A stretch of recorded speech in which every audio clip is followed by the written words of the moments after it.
huwag kang mainit.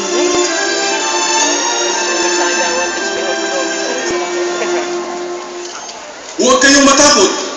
Ako'y may dalang magandang balita para sa inyo na magdudulot ng malaking kagalakan sa lahat ng tao. Isinila ngayon sa bayan ng David ang inyong tagapagligtas, ang Kristong Panginoon. Ito ang inyong palatandaan. Matatagpuan ninyo ang isang sanggol na nababalot ng lambing at nakahiga sa isang sapsapan. Pag nalaglag yung ang... Hindi naman yan totoo. Panuulin mo na lang.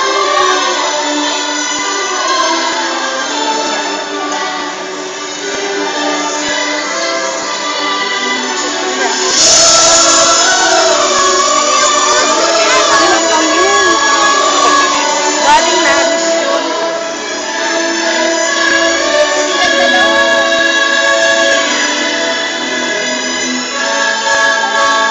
Kaya pala may pinaka...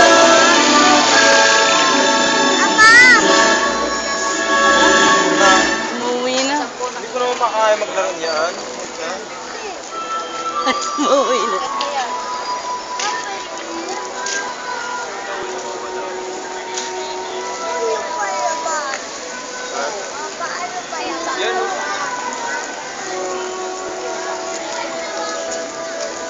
Pagkatapos na maipanganak si Jesus sa Bethlehem ng Juda, sa panahon ng paghahari ni Herodes, may dumating sa Jerusalem mula sa silangan ng mga lalaking pantas sa pag-aaral ng mga bituin.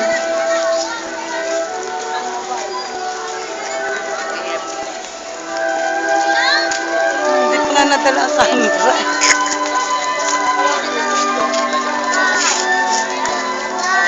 Saan naroroon ang ipinanganak na hari ng mga Hudyo? Ito ay sapagkat nakita namin ang kanyang bituin sa silangan. Nang marinig ni Haring Herodes ang mga bagay na ito, naligalig siya, at ang lahat ng mga tao sa Jerusalem. Tiniko niya ang lahat ng mga pinunong saserdote at mga guro ng kautusan ng mga tao. Tinanong niya sa kanila kung saan ipinanganak ang Mesiyas. Sa Bethlehem, sa lupay ng Juda, may lalabas ang isang pinuno na siyang mamumuno sa bayang Israel.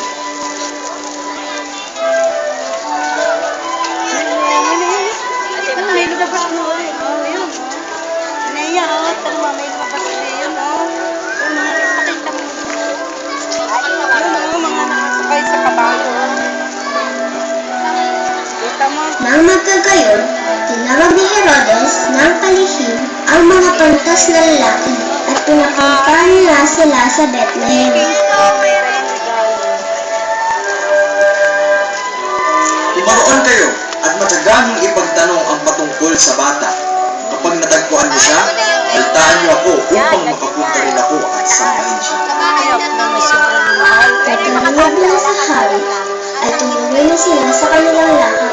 Tangan nila ang kayamanan na iaawal sa Mesiyas, na ginto, kamangyan, at mira. Sinanda nila ang bituin. Ayun,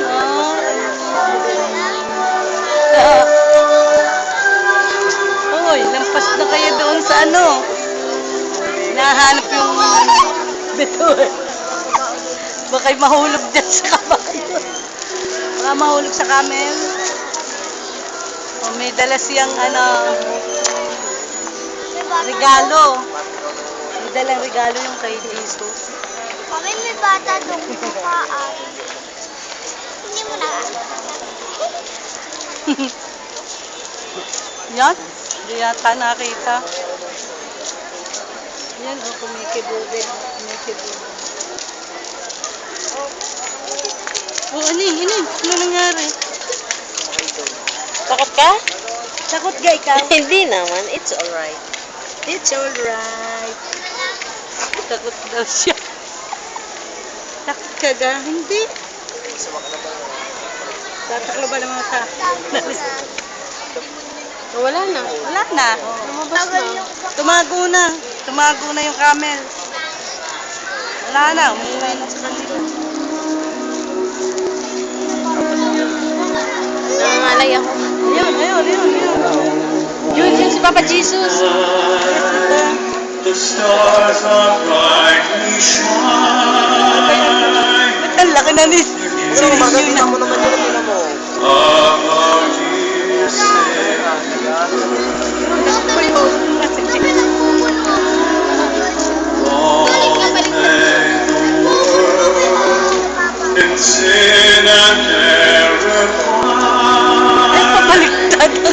till He appears and Mali ang pagkakamali yun sa loob. showed its worth.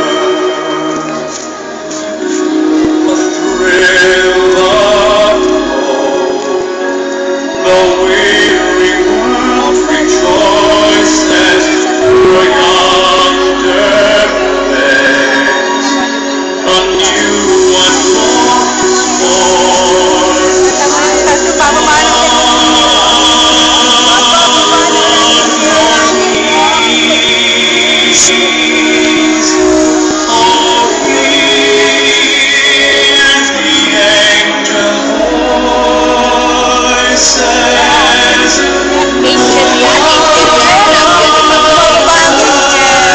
Angel yun, bait yun.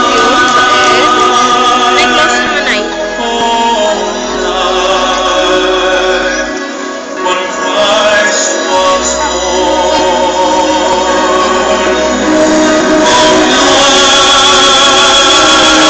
Papa Jesus.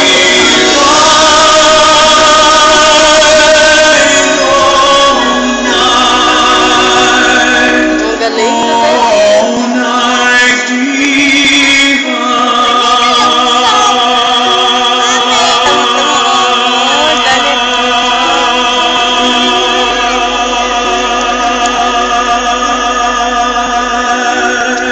Luwalhati sa Diyos sa kataas-taasan at sa lupa'y kapayapaan sa mga taong kinalulugdan niya.